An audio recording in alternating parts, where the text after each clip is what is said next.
பாதையில் கர்த்தரை நீ தேடினார், தென்படுவார், உனக்கு முன் வருவார்.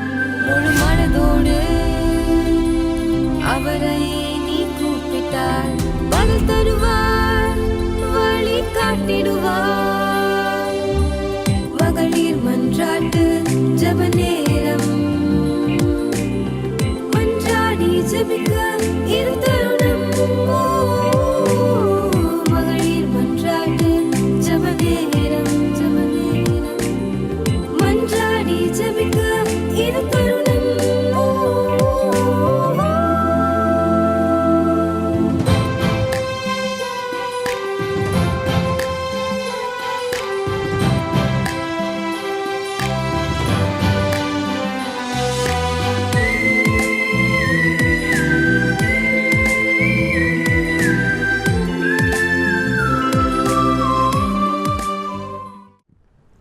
Praise the Lord.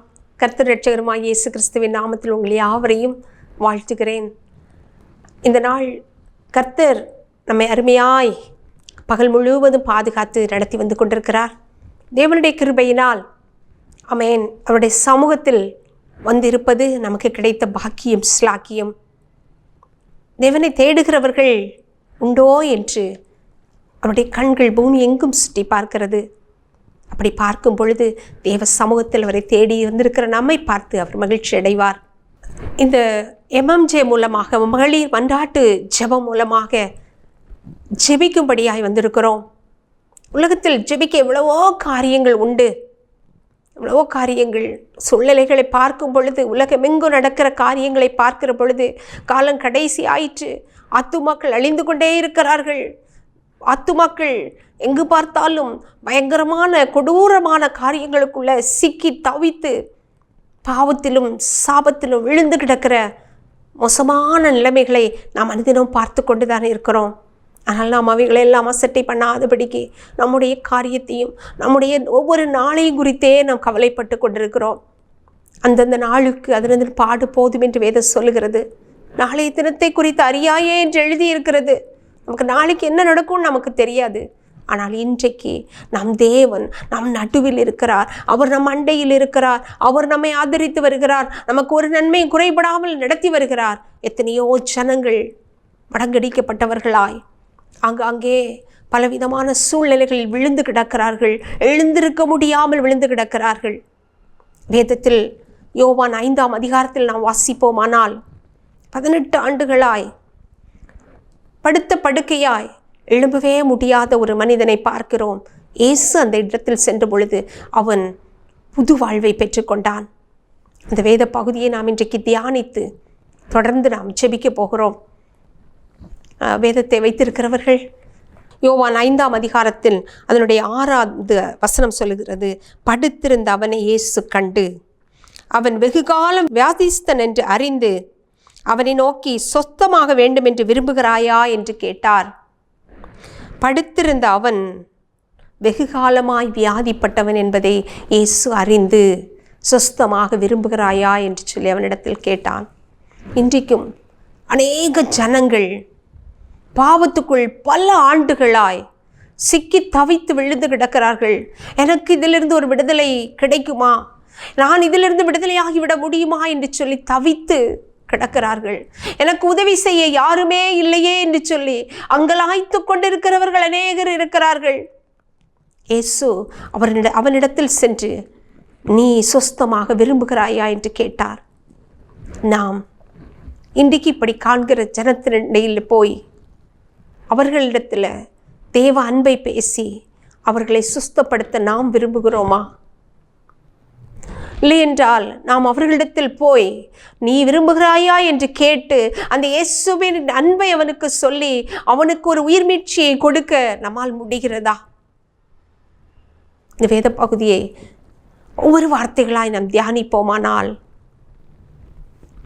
இயேசு எவ்வளவு அழகாய் ஒருவருடைய கஷ்டத்தை புரிந்து கொண்டு அவனுக்கு யாரும் உதவி செய்ய வரவில்லை என்பதை அறிந்து கொண்டு அவனுக்கு உதவி செய்கிறார் என்பதை பார்க்க முடியும். யோவான் 5ஆம் அதிகாரம் அதனுடைய 1வது வசனம் சொல்கிறது, இவைகளுக்கு பின்பு யூதருடைய பண்டிகை ஒன்று வந்தது. அப்பொழுது இயேசு எருசலேமுக்கு போனார். எருசலேமுக்கு போன இயேசு 2ஆம் வசனம், எபிரேய பாஷையிலே பெதஸ்தா எனப்பட்ட ஒரு குளம் எருசலேமின் ஆட்டு வாசலில் அருகே இருந்தது. அதற்கு 5 மண்டபங்கள் உண்டு. அவைகளிலே குருடர், சப்பானிகள், சூம்பின உருப்புடையவர்கள் முதலான வியாதிஸ்தர் அநேகர் படுத்திருந்து தண்ணீர் எப்போது கலங்கும் என்று காத்து கொண்டிருப்பார்கள். ஏனெனில் சில சமயங்களிலே தேவதூதன் ஒருவன் அந்த குளத்தில் இறங்கி தண்ணீரை கலக்குவான். தண்ணீர் கலங்கின பின்பு யார் முந்து அதில் இறங்குவானோ அவன் எப்பேற்பட்ட வியாதிஸ்தனாய் இருந்தாலும் சொஸ்தமாவான். 38 வருஷம் வியாதி கொண்டிருந்த ஒரு மனுஷன் அங்கே இருந்தான். அவன் 38 வருடங்களாக வியாதிப்பட்டு அந்த குளத்தின் அண்டையில் தனக்கு யாராவது உதவுவார்களா என்று காத்து கொண்டிருந்தான்.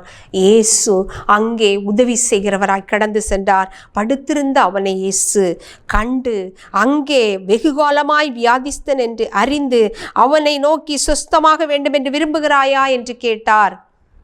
அதற்கு வியாதிஸ்தன், ஆண்டவரே, தண்ணீர் கலக்கப்படும் போது என்னை குளத்தில் கொண்டு போய் விடுகிறதற்கு ஒருவனும் இல்லை. நான் போகிறதற்கு உள்ளே வேறொருவன் எனக்கு முந்தி இறங்கி விடுகிறான் என்றான். இயேசு அவனை நோக்கி, எழுந்திரு, உன் படுக்கை எடுத்துக்கொண்டு நட என்றார். உடனே அந்த மனிதன் சுஸ்தமாகி தன் படுக்கை எடுத்துக்கொண்டு நடந்து போனான். அந்த நாள் ஓய்வு நாளாயிருந்தது. இயேசு அவனை சுஸ்தமாக்கினார். உன் படுக்கை எடுத்துக்கொண்டு நட என்று சொன்னார். இன்றைக்கும் அந்த வல்லமை உள்ள தேவன், அந்த இயேசு ஜீவிக்கிறவராய் இருக்கிறார். அவர் நமக்குள் இருக்கிறார். நான் செய்கிறதை பார்க்கிலும் மேன்மையானதை செய்வீர்கள் என்று சொல்லி சென்றதை இயேசு இருக்கிறார். இன்றைக்கு அவருடைய நாமத்தினால் அற்புதங்கள், அடையாளங்கள் நடந்து கொண்டே இருக்கிறது. பல வியாதிகளிலும் பல பாவங்களுக்குள்ளும் சிக்குண்டு விழுந்து கிடக்கிறவர்கள் மத்தியில் கர்த்தருடைய சுவிசேஷம் கடந்து செல்லுமானால் கர்த்தருடைய நாமம் அங்கே வல்லமையான காரியங்களை செய்யும். கிரகிக்க முடியாத காரியங்களை செய்யும். மனிதனால் செய்யவே முடியாது என்று சொல்லக்கூடிய காரியங்கள் அங்கே நடக்கும். கர்த்தர் அப்படிப்பட்டவைகளை இன்றைக்கும் செய்து கொண்டுதான் இருக்கிறார். ஏனென்றால் நம்முடைய தேவன் ஜீவிக்கிற தேவன். அவர் அற்புதங்களின் தேவன், அதிசயங்களின் தேவன். யோவான் 5ஆம் அதிகாரம் அதனுடைய 14வது வசனத்தை பார்ப்போமானால், அதற்கு பின்பு இயேசு அவனை தேவாலயத்தில் கண்டு, இதோ நீ சொஸ்தமானாய், அதிக கேடாதது ஒன்று உனக்கு வராதபடி இனி பாவம் செய்யாதே என்றார். அப்படி ஒரு மனிதன் விடுதலை ஆகிற பொழுது அந்த மனிதனை அப்படியே விட்டு விடுவோமானால் அவன் மறுபடியும் தன் பாவத்தில் விழவோ தன்னுடைய பழைய நிலைமைக்கு திரும்பி செல்லவோ அது ஏதுவாகி போகும். ஆகவே அப்படிப்பட்ட ஒரு சுத்தமாக்கப்பட்ட ஆண்டவரிடத்தில் கொண்டு வரப்பட்ட ஒரு மனிதனை நாம் என்ன செய்ய வேண்டும் என்றால், அவனை மறுபடியும் சந்தித்து அவனிடத்தில் பேசி அவனை வழி நடத்தி அவனை தேவனுடைய ஆலயத்துக்கு கொண்டு சென்று அப்படிப்பட்ட மனிதனோடு தேவ அன்பை அவன் உறுதியாய் பிடித்து கொள்ளும்படியாய் சொல்ல வேண்டும். அதிக கேடானது ஒன்று அவனுக்கு வராதபடிக்கு அவனை சரியான வழியில் நடத்த வேண்டும். அப்படி சரியான வழியில் நடத்தும் பொழுது அந்த மனிதன் தேவனுடைய ஆலயமாய் மாறி தேவனுடைய காரியங்களை செய்கிறவனாய் மாறி போவான். இந்த 38 வருடங்கள் வியாதிப்பட்ட இந்த மனிதன் எழுந்து நடந்தவன் ஆலயத்துக்கு சென்றான். ஆலயத்திலே மறுபடியும் இயேசுவை சந்திக்கிறான். இயேசுவை சந்திக்கும் போது அவர் அவனுக்கு ஆலோசனை கொடுக்கிறார். நீ இனி பாவம் செய்யாதே, அதிக கேடான ஒன்று உனக்கு வராதபடி பார்த்துக்கொள் என்று சொல்லி அவனுக்கு ஆலோசனை கொடுக்கிறான். அந்த நல்ல ஆலோசனையை பெற்றுக்கொண்டு அவன் சும்மா இருக்கவில்லை. அவன் கர்த்தரை குறித்து அறிவித்தான். 15வது வசனம் சொல்கிறது, அந்த மனுஷன் போய் தன்னை சுஸ்தமாக்கினவர் இயேசு என்று யூதர்களுக்கு அறிவித்தான். அவன் பெற்ற நன்மையை பிறருக்கு அறிவிக்கிறவனாய் காணப்பட்டான். அந்த அளவுக்கு அவன் வழிநடத்தப்பட்டான். அவன் கர்த்தரை குறித்து அவன் புரிந்து கொண்டான், அறிந்து கொண்டான். அவர் இயேசு என்று அறிந்து கொண்ட பொழுது அவரை குறித்து அறிவித்தான். இயேசு அவர்களை நோக்கி, என் பிதா இதுவரைக்கும் கிரியை செய்து வருகிறார், நானும் கிரியை செய்கிறேன் என்றார். இந்த யூதர்கள் இந்த காரியங்களை கேள்விப்பட்ட போது இயேசுவை அவர்கள் வெறுக்கிறார்கள். ஓய்வு நாளில் எப்படி நீ இப்படிப்பட்ட காரியத்தை செய்வாய் என்று. ஆனால் தேவன் இயேசு பிதா என்னில் இருக்கிறார், பிதாவின் காரியத்தை செய்கிறேன் என்று சொல்லி அந்த மனிதர்களுக்கு சொல்லுகிறார். இன்றைக்கும் தேவனுடைய பிள்ளைகளாக இருக்கிற நாம் சூழ்நிலைகளும் நிலைமைகளும் மோசமாயிருந்தாலும் அவைகள் மத்தியில் கர்த்தருடைய காரியத்தை நாம் கரிசனையோடு உறுதியோடு செய்வோமானால் பரமபிதா நமக்கு உதவியாயிருப்பார். அவருடைய துணையோடு கூட கர்த்தருடைய நாமத்தை, கர்த்தருடைய சுவிசேஷத்தை நாம் அறிவிப்போம். அநேகர் அதனால் வாழ்வடைவார்கள், அநேகர் அதனால் மேன்மை அடைவார்கள். பிரியமானவர்களே, பயங்கரமான அழிவிலும் உளையான சேற்றுக்குள்ளும் சிக்கி தவிக்கிற பிள்ளைகள் இந்த உலகத்தில் நாள் மரணத்தை சந்தித்து ஜீவனுக்கு ஏதுவான வழிகளை அறியாதபடி அழிந்து போகக்கூடாது. தேவ பிள்ளைகள் நாம் எழும்ப வேண்டும். ஆமென்.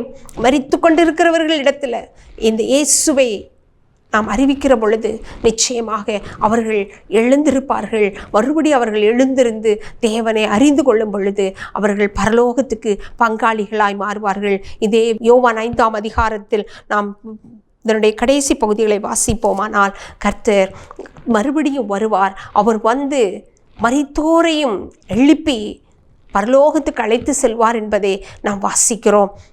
யோவான் 5ஆம் அதிகாரம் அதனுடைய 24வது வசனம், என் வசனத்தை கேட்டு என்னை அனுப்பினவரை விசுவாசிக்கிறவனுக்கு நித்திய ஜீவன் உண்டு.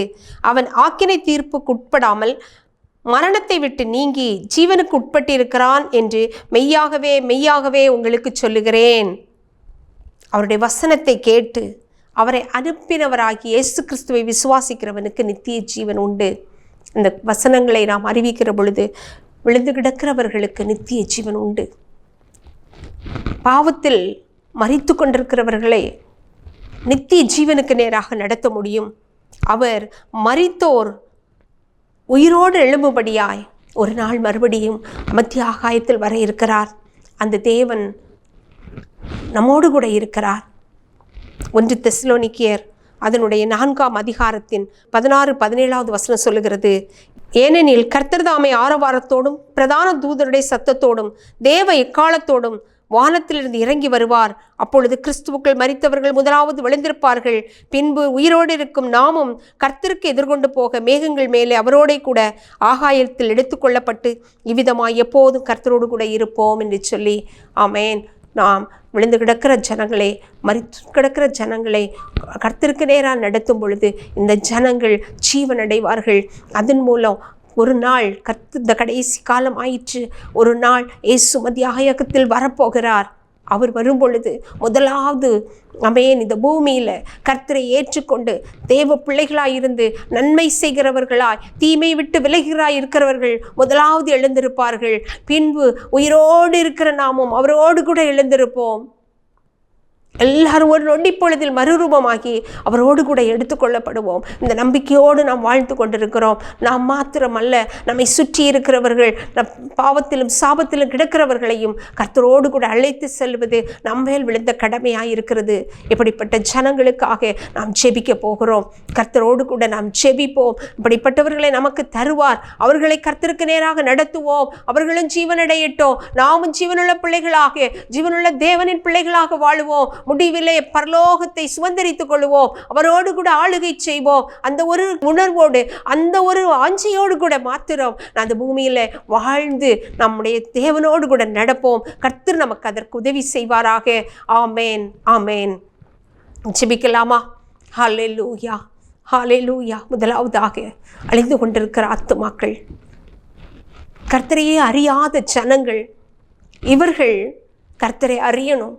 கடைசி நாட்களில் சுவிசேஷம் உலகத்தின் கடைசி எல்லை வரையிலும் கடைசி பரியந்தமும் செல்லும் என்று வேதம் சொல்லி இருக்கிறது.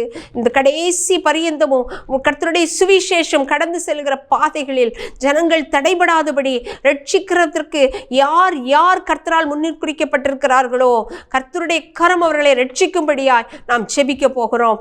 ஆமென், ஸ்தோத்திரம். எல்லாரும் சேர்ந்து ஆமென், ஸ்தோத்திரம். அப்பா, சுவிசேஷம் அறிவிக்கப்படாத இடங்களில் கர்த்தருடைய சுவிசேஷம் கடந்து செல்லவும், சுவிசேஷம் அறிவிக்கப்படுகிற இடங்களில் கர்த்தருடைய சுவிசேஷம் சரியாய் கடந்து சென்று ஜனங்களை உயிர்ப்பிக்கும்படியாகவும் நாம் ஜெபிக்கலாம். ஹல்லேலூயா, ஹல்லேலூயா, ஹல்லேலூயா. பரிசுத்த பிதாவே, எங்கள் அன்பின் இயேசுவே, இந்த நல்ல வேளைக்காக நாங்கள் உம்மை நன்றியோடு துதிக்கிறோம், ஸ்தோத்தரிக்கிறோம் அப்பா. ஹல்லேலூயா, ஹல்லேலூயா, ஹல்லேலூயா. பலவிதமான சூழ்நிலைகளில் ஆண்டவரை சிக்கி தவிக்கிற பிள்ளைகள், பாவத்துக்குள்ள கிடைக்கிற பிள்ளைகள், கர்த்தரை அறியாமல் இருக்கிற ஜனங்கள் மத்தியில என் தேவனுடைய சுவிசேஷம் கடந்து செல்லும்படியாய் நாங்களப்பா ஜெபிக்கிறோம் ஆண்டவரே. என் தேவனே, யாரை அனுப்புவேன் என்று கேட்டீரே ஆண்டவரே. அப்பா ஸ்தோத்திரம் அப்பா, எங்களை அனுப்பும் என்று சொல்லி உடைய சமூகத்தில் வருகிறோம். எங்களை எப்படி பயன்படுத்த சித்தமாயிருக்கிறீரோ பயன்படுத்துங்க ஆண்டவரே. ஆத்துமா ஒன்று அழிந்து போகக்கூடாது ஐயா. ஓ, பூமியை நேசித்து இந்த பூமிக்கு இறங்கி வந்த தெய்வம் அல்லவோ, பாவிகளை ரட்சிக்கும்படியாய் மனுஷகுமாரன் வெளிப்பட்டீரே ராஜா. தகப்பனே ஸ்தோத்திரம் அப்பா. அப்பா ஸ்தோத்திரம் ஆண்டவரே. 99 ஆடுகளையும் விட்டு ஒரு ஆட்டுக்காக நீ தேடி செல்கிற தெய்வம் அல்லவோ ஆண்டவரே. ஓ தகப்பனே ஸ்தோத்திரம் ஐயா, ஸ்தோத்திரம். அழிந்து கொண்டிருக்கிற ஆத்துமாக்கள் மேல நம்முடைய கண்கள் ஆண்டவரே பதிக்கப்படுவதாக, நோக்கமாய் இருப்பதாக. ஒரு ஆத்துமா கெட்டு போகுமானாலும் ஆண்டவரே நீர் எவ்வளவாய் துக்கப்படுவீராயா ஐயா. ஒரு ஆத்துமா ரட்சிக்கப்படுமானால் பரலோகத்தில் மிகுந்த சந்தோஷம் உண்டே ராஜா. ஓ ஆத்துமாக்களை ரட்சிப்பீராக, அழிந்து கொண்டிருக்கிற ஆத்துமாக்களை ரட்சிப்பீராக. உம்மை அறியாத ஆத்துமாக்களை ஆண்டவரே நீர் சந்திப்பீராக. ஓ ஹல்லேலூயா, ஹல்லேலூயா, ஹல்லேலூயா, ஹல்லேலூயா. நீர் ஒருவனை ரட்சியாவிட்டால் ஒருவரை ரட்சிக்க முடியாதப்பா. நீர் எங்களை கொண்டு என்ன செய்ய சித்தமாய் இருக்கிறீர் ஆண்டவரே. ரட்சியும் கர்த்தாவே, ரட்சியும் கர்த்தாவே. அல்லேலூயா. பாவத்திலிருந்து விடுதலையை கொடுமப்பா. தகப்பனே, அழிந்து கொண்டிருக்கிற ஆத்துமாக்கள் மேல நீர் கிருபையாயிருமையா. குடித்து வெறித்து பலவிதமான போதை வஸ்துகளுக்குள்ள சிக்கி தவிக்கிற அப்பா ஜனங்களை விடுதலை ஆக்குங்க ஆண்டவரே. 38 வருடமாய் ஓ ஹல்லேலூயா படுத்த படுக்கையாய் இருந்தவனை தூக்கினீரே ஆண்டவரே. எழுந்து உன் படுக்கை எடுத்துக்கொண்டு நட என்று சொன்னீரே. ஒரு புது ஜீவனை கொடுத்தீரே, புதிய வாழ்க்கையை கொடுத்தீரே ராஜா. இவ்விதமாய் அழிந்து கொண்டிருக்கிறவர்கள், ஓ இதனால குடும்பங்கள் பாதிக்கப்பட்ட கண்ணீரோடு இருக்கிறார்களே ஆண்டவரே. இப்படிப்பட்ட ஜனங்களை தேடி சந்திப்பீராக தகப்பனே. குடும்பங்களுக்கு விடுதலை உண்டாகட்டோப்பா, விடுதலை உண்டாகட்டும்.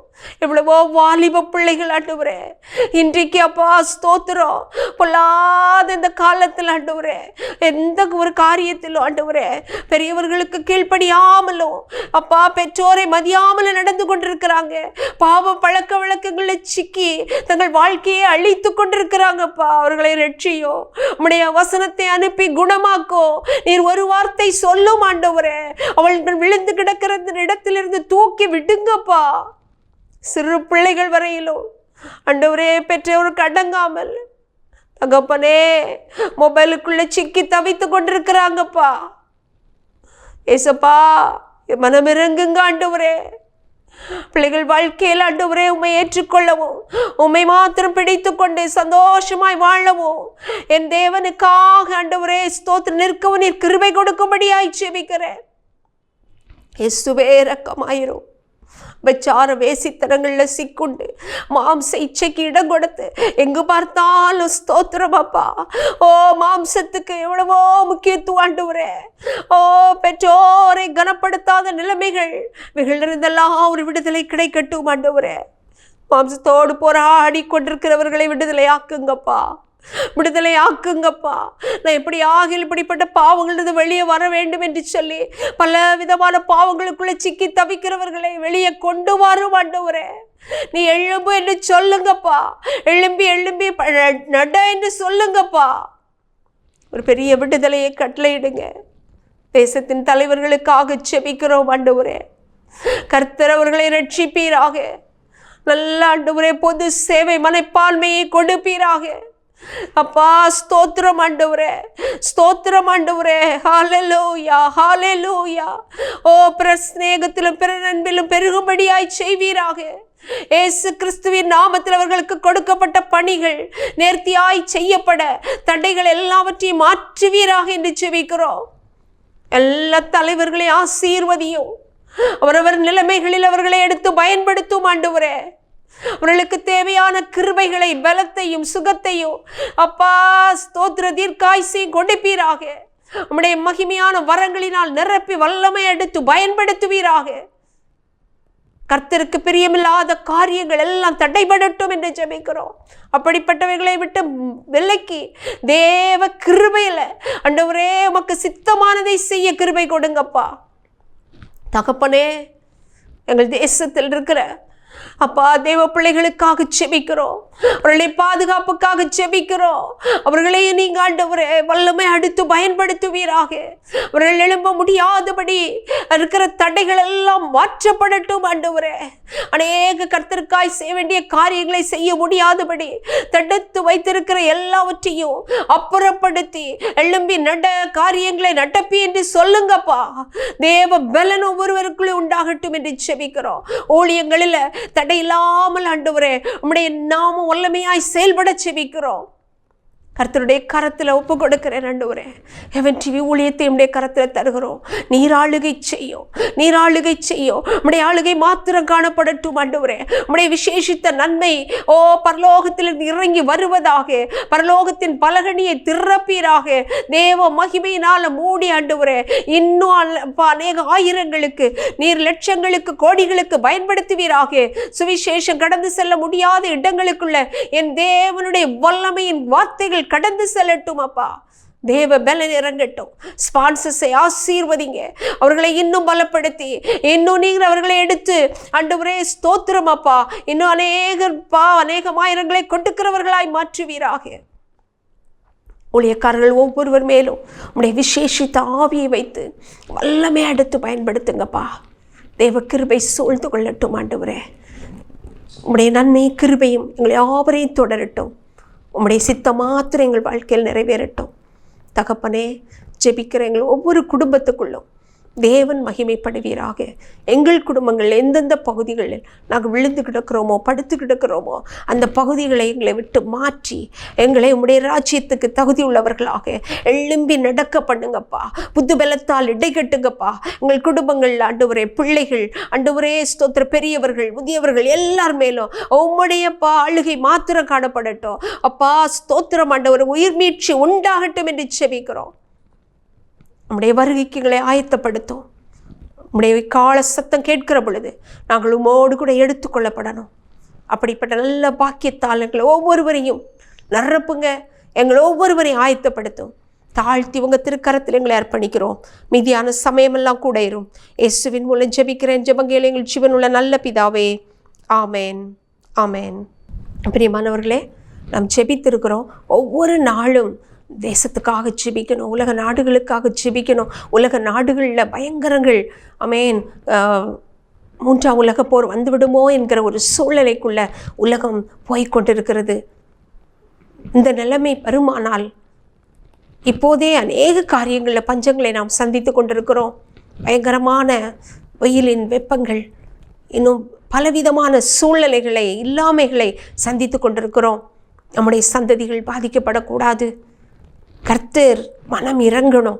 தேசங்களுக்காக, தேச தலைவர்களுக்காக அதிகமாக நம்ம ஜெபிப்போம். உலகத்தின் பிள்ளைகள் எங்கே பார்த்தாலும் ஏமாற்றுகிறவர்களும், கொள்ளையிடுகிறவர்களும், பிறரை அவமதிக்கிறவர்களும் பெருகி கொண்டு இருக்கிறாங்க. இப்படிப்பட்ட துணிகரமான செயல்கள் தேசத்திலிருந்து மாற்றப்படணும். ஜனங்களுக்குள்ள இரக்க சுவாபமும் இரக்க குணங்கள் பெருகும்படியாக நம்ம ஜெபிக்கணும். ஒருவருக்கு ஒரு சமாதானம் பண்ணுகிறவர்களாய் வாழ நம்ம ஜெபிக்கணும். நமக்குள்ளும் அந்த சுவாபங்கள் இருக்கணும். இப்படிப்பட்ட காரியங்களுக்காக அதிகமாய் நாம் ஜெபித்து கொள்ளுவோம். கர்த்தர் நம்மை ஆசீர்வதிப்பாராக. இயேசு நம்மோடு இருக்கிறார். அவர் இன்றைக்கும் ஜீவிக்கிறவராய் நம் நடுவில் இருக்கிறார். எந்த ஒரு பிரச்சனை பாடு இருந்தாலும் நம்ம யாரோ ஒருவர் வந்து நம்மை தூக்கி விடுவார்களா, குளத்தில் இறக்கி விடுவார்களா, நமக்கு ஒரு அற்புதம் நடந்து விடாதா, நமக்கு ஒரு நன்மை கிடைத்து விடாதா என்று சொல்லி எதையோ எதிர்பார்த்து நாம் காத்திராதபடி இயேசுவை மாத்திரம் நோக்கி பார்ப்போமானால் இயேசு வருவார். நம் வாழ்க்கையில் எத்தனை வருட பிரச்சனையாக இருந்தாலும், எத்தனை வருட காரியமாக இருந்தாலும், அந்த காரியத்தில் அவர் வந்து அதில் ஒரு பெரிய விடுதலையை நமக்கு தருவார். நிச்சயமாக அவரை தேடுகிறவர்கள் கண்டடைவார்கள். அவரை தேடுகிறவர்களுக்கு ஒரு நன்மையும் குறைபடாது. நாம் ஜெபிப்போம். கர்த்தர் நம்மோடு கூட இருக்கிறார். ஆமேன். அன்பின் பரலோக பிதாவே, இந்த வார்த்தைகளினால் எங்களை ஆசீர்வதித்து, தகப்பனே, நீர் எங்களோடு இருக்கிறீர். எங்களுக்கு எந்த ஒரு நன்மையும் குறைபடாது. நீர் எங்கள் வாழ்க்கையில் வந்து விட்டபடியினால் எங்களுக்கு இன்னது என்று நீர் அறிந்து எங்களுக்கு அதிலிருந்து விடுதலை தர வல்லவராயிருக்கிறீர். எங்களுக்கு இன்னது தேவை என்று அறிந்து அதை பரமபிதா எங்களுக்கு ஒவ்வொரு நாளும் தந்து எங்களை ஆசீர்வதித்து காக்கிறவராயிருக்கிறீர். அதற்காக உமக்கு நன்றி செலுத்துகிறோம். எங்கள் வாழ்க்கையை உம்முடைய கரத்தில் தருகிறோம். நீர் ஆளுகை செய்யும். பொறுப்படுத்திக் கொள்ளும். எங்களை கொண்டு அநேகருக்கு பிரோஜனமாய் மாற்றும். தாழ்த்துகிறோம். மீதியான நேரம் கூட இயேசுவின் நாமத்தில் ஜெபிக்கிறேன். ஜெபங்கேளு எங்கள் ஜீவனுள்ள நல்ல பிதாவே. ஆமேன், ஆமேன். என் ஆத்துமாவே கர்த்தரை ஸ்தோத்திரி, என் முழு உள்ளமே அவருடைய பரிசுத்த நாமத்தை ஸ்தோத்திரி. என் ஆத்துமாவே கர்த்தரை ஸ்தோத்திரி, கர்த்தர் செய்த சகல உபகாரங்களையும் மறவாதே. ஆமேன், ஆமேன். God bless you. God bless you all. துவைக்கவும் என்று நான் இருந்தேன், ஜெபிக்கவும் கொடுக்கவும் என்று தான் உணர்ந்தேன். சமைக்கவும் துவைக்கவும் என்று நான் இருந்தேன், ஜெபிக்கவும் கொடுக்கவும் என்று தான் உணர்ந்தேன். முழங்காலில் நின்று துவக்கம் புதிதானது, தாவீதினால் துதித்து நன்னாளாய் பிறந்தது. முழங்காலில் நின்று துவக்கம் புதிதானது, தாவீதினால் துதித்து நன்னாளாய் பிறந்தது. மகளிர் மன்றாட்டு ஜெப